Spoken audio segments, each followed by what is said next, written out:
ঠাকুর সেটাতেই খুশি হন। ঠাকুর চেয়েছেন আর বড়মা করে দেখিয়েছেন, আর আমরা অনুসরণ করব সেই জগৎজননী শ্রী শ্রী বড়মাকে।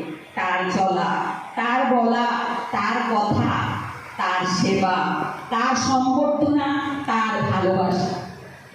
তিনি কেমন করে সংসার করেছেন সবাইকে নিয়ে, শ্বশুর শাশুড়ি দেওর ননদ পাড়া প্রতিবাসী সবাইকে নিয়ে তিনি কেমন করে চলেছেন।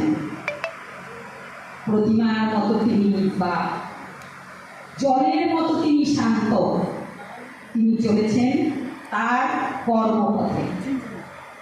তাই ঠাকুর বলছেন, ধর্ম যদি না ফুটলো তো সংসারের প্রতি কর্মে, বাতিল করে রাখলি তারে কি হবে তোর এমন ধর্মে।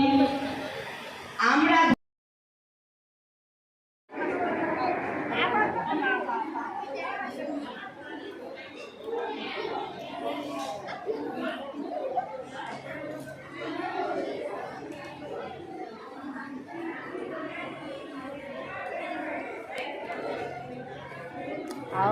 রোল